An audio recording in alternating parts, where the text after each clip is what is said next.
നമ്മൾ കുടുംബമായി ഒരു യാത്ര പോവുകയാണെന്നിരിക്കട്ടെ.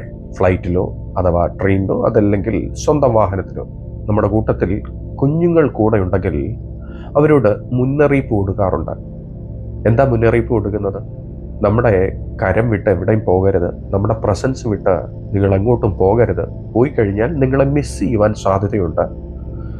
അത് മാത്രമല്ല, കിഡ്നാപ്പേഴ്സൊക്കെ ഉള്ള ലോകമാണിത്. പിള്ളേരെ പിടുത്തക്കാരൊക്കെ ഉണ്ട്. ഞങ്ങളുടെ പ്രസൻസ് വിട്ടുപോയി കഴിഞ്ഞാൽ അവർ നിങ്ങളെ തട്ടിക്കൊണ്ടു പോകാൻ സാധ്യതയുണ്ടെന്നൊക്കെ പറഞ്ഞ് അവരെ വാൺ ചെയ്യാറുണ്ട്.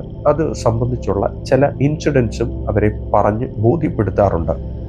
ഇന്ന് പകലിൽ നിങ്ങളുടെ ശ്രദ്ധയെ കൊണ്ടുവരുവാൻ ആഗ്രഹിക്കുന്നത്, അതെ, സ്വർഗീയ പിതാവായിരിക്കുന്ന നമ്മുടെ യേശുവിൻ്റെ കരം വിട്ട് നടന്നു കഴിഞ്ഞാൽ നമ്മുടെ ജീവിതത്തിന്മേൽ എന്ത് സംഭവിക്കും?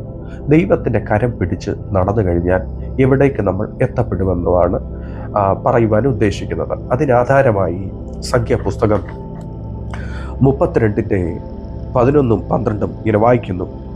കിനിസ്യനായ യെഫുന്നയുടെ മകൻ കാലേബും നൂന്റെ മകൻ യോശുവയും യഹോവയോട് പൂർണ്ണമായി പറ്റി നിന്നതുകൊണ്ട് അവരല്ലാതെ മിസ്രൈമിൽ നിന്ന് പോന്നവരിൽ 20 വയസ്സ് മുതൽ മേലോട്ട് ഉള്ള ഒരുത്തനും ഞാൻ അബ്രഹാമിനോടും ഇസഹാക്കിനോടും യാക്കോബിനോടും സത്യം ചെയ്ത ദേശത്തെ കാണുകയില്ല.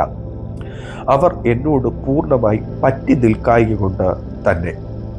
ഇവിടെ വായിച്ചു കേട്ടത് യോശുവയും കാലേബുമല്ലാതെ മിസ്രൈമിൽ നിന്ന് പുറപ്പെട്ട വേറെ ഒരു വ്യക്തിയും ആ കനാൻ അവകാശമാക്കിയില്ല. വചനത്തിൽ പറയുന്നത്, മിസ്രൈമിൽ നിന്ന് പോന്നവരിൽ 20 വയസ്സ് മുതൽ മേലോട്ടുള്ള ഒരുത്തനും, അത് 20 വയസ്സിന് കീഴെയുള്ള ഒഴിച്ചാൽ 20 വയസ്സിന് മേപ്പോട്ടുള്ള ഒരു വ്യക്തിയും കാലേബ് യോശുവ ഒഴിച്ച് ആരും കനാൻ അവകാശമാക്കിയില്ല.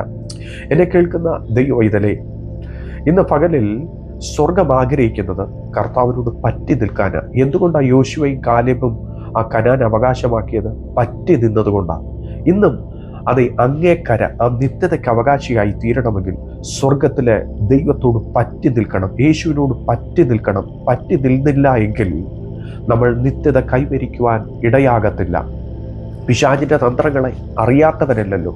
കിഡ്നാപ്പേഴ്സിൻ്റെ കാര്യം ഞാൻ പറഞ്ഞതുപോലെ, അതെ, നമ്മളെ വഴിതിരിച്ചു വിടുന്നത് ആ പിശാച്. ആ നിത്യതയ്ക്ക് അവകാശികളായി തീരാതെ വണ്ണം, ആ കറക്റ്റ് ഡെസ്റ്റിനേഷനിൽ എത്തിക്കാതെ വണ്ണം നമ്മുടെ വഴിയെ തിരിച്ചു വിടുന്നത് ആ പിശാച്. അവൻ്റെ തന്ത്രങ്ങളെ നമ്മൾ തിരിച്ചറിയണം. കർത്താവിൻ്റെ വചനം 1 പത്രോസ് 5:8 ഇങ്ങനെ വായിക്കുന്നു. നിർമ്മതരായിരിക്കുവിൻ, ഉണർന്നിരിക്കുവിൻ. നിങ്ങളുടെ പ്രതിയോഗിയായ പിശാച് അലറുന്ന സിംഹം എന്ന പോലെ ആരെ വിഴുങ്ങേണ്ടുവെന്ന് ചുറ്റിത്തിരിഞ്ഞു നടക്കുന്നു. അവൻ്റെ കെണിയിൽ പെട്ടുപോകരുത്. സ്വർഗം എന്നെ പറ്റി നിങ്ങളെ പറ്റിയിട്ട് ആഗ്രഹിക്കുന്നത് അവൻ്റെ കെണിയിൽ പെട്ടുവാതവണ്ണം, അതെ, സ്വർഗീയ കനാൻ ഞാനും നിങ്ങളും അവകാശമാക്കണം. ആമേൻ. എത്ര പേര് ഈ വചനം, ഈ പറയുന്ന വചനം മനസ്സിലാകുന്നു? ആമേൻ, സ്തോത്രം. സ്വർഗം നിങ്ങളെ സ്നേഹിക്കുന്നു.